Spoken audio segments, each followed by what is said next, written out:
The night she knocked on his door, he almost didn't answer.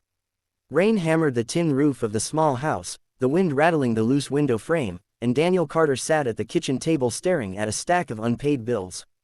His 6-year-old daughter Lily slept on the couch nearby, clutching her stuffed rabbit. Then the knock came again. Slow, hesitant. Daniel frowned. It was nearly midnight. When he opened the door, a thin girl stood there in the rain. Her hoodie was soaked, her dark hair clung to her face, and she carried a small backpack like it held everything she owned. "Hi, are you the one renting out the room?" she asked quietly. Daniel blinked. The handwritten sign he'd taped outside the grocery store that morning had only been up for a few hours. "Yeah," he said slowly. "But it's just a small room." "That's okay." Her voice was calm, but her eyes looked tired in a way that didn't belong on someone who couldn't have been more than 19. "I'm Emma," she said. Daniel stepped aside. "Come in before you freeze." But what Daniel Carter didn't know that night, what he couldn't possibly imagine, was that the quiet girl dripping rainwater onto his old carpet was the only daughter of one of the richest men in the country. And before this story unfolds, if you believe that kindness can change lives in the most unexpected ways, take a second to like this video and subscribe to the channel. Because stories like this remind us that sometimes the people who walk into our lives quietly end up changing everything. Emma stepped inside the small house and looked around carefully. The place was simple. A worn couch, a small TV from another decade, crayon drawings taped to the wall, a kitchen table that had clearly survived better years. But it was warm, and for the first time in days, Emma felt safe. Daniel handed her a towel. "The room's small," he said, scratching the back of his neck. "But rent's cheap, and utilities are included." Emma nodded. "That's perfect." He hesitated. Something felt off. "You a student?" "Yes. First year at the college downtown." "You got family nearby?" Emma paused for a moment. "No." Daniel didn't press further. He'd learned that sometimes people carried stories they weren't ready to tell. He showed her the room, barely bigger than a storage space with a small bed, a desk, and a window that overlooked the backyard.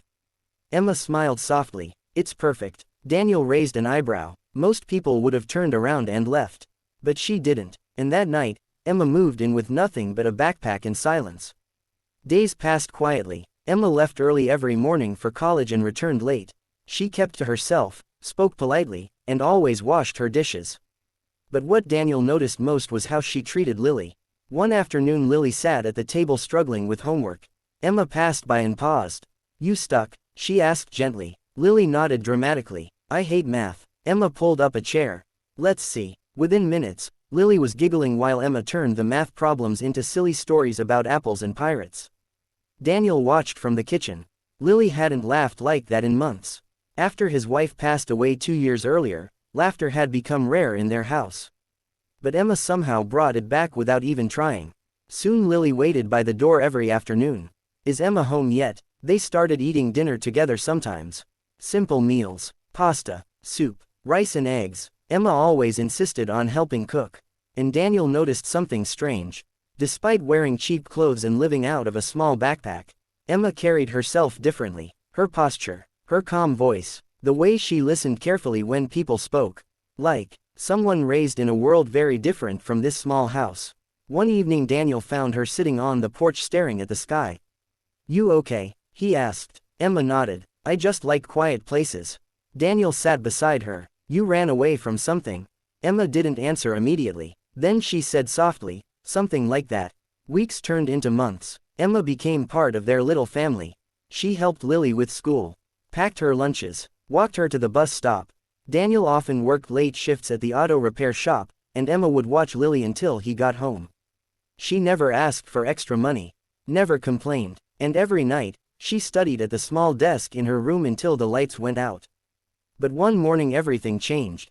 A black luxury SUV stopped outside Daniel's house. Then another, and another. Men in suits stepped out. Daniel froze. What the hell? Emma walked into the kitchen and saw them through the window. Her face went pale. Oh no. A tall man in a dark coat knocked firmly on the door. Daniel opened it. "Yes. Good morning. We're looking for Emma Whitmore." Daniel frowned. Emma slowly stepped forward behind him. "I'm here." The man sighed with relief. "Miss Whitmore, your father has been searching everywhere for you." Daniel turned to Emma. "Whitmore." The name hit him instantly. Richard Whitmore. The billionaire tech magnate whose companies were on every news channel. Daniel stared. You're his daughter. Emma looked down. Yes. The room went silent. Even Lily looked confused. But you live here, she said. Emma knelt beside her. I needed a normal life for a little while. The man in the suit cleared his throat. Miss Whitmore, your father is very worried. You need to come home. Emma stood quietly. Then she turned to Daniel. I'm sorry I didn't tell you. Daniel rubbed his face in disbelief. You're telling me the girl paying $200 rent is a billionaire? Emma gave a small sad smile. I didn't want people to treat me differently. Daniel laughed softly. Well, you definitely succeeded. Emma packed her things that afternoon. Which didn't take long. Just the same backpack she arrived with. Before leaving, she hugged Lily tightly. I'll miss you. Lily's eyes filled with tears. Can't you stay? Emma looked at Daniel. For a moment, she looked like she wanted to. But she shook her head. I have things to fix. The SUVs drove away. And just like that, the quiet girl was gone. Weeks passed. The house felt empty again. Lily stopped waiting by the door. Daniel returned to long quiet evenings. Then one afternoon a letter arrived. Inside was an invitation to a charity event in the city, hosted by Whitmore Industries. Daniel almost threw it away. But Lily begged him to go. Maybe Emma will be there. So they went. Daniel borrowed a suit from a friend. Lily wore her best dress. When they entered the grand ballroom, Daniel nearly turned around. Crystal chandeliers, people in designer clothing, and then across the room, Emma. But she looked different now. Elegant dress, hair styled, standing beside an older man Daniel recognized instantly from magazines. Richard Whitmore. Emma saw them, and her face lit up. She ran across the room and hugged Lily. I'm so happy you came. Richard Whitmore approached Daniel slowly. You're Daniel Carter. Daniel nodded nervously. I owe you more than I can ever repay, the billionaire said. Daniel frowned. For what? For giving my daughter the one thing money never could.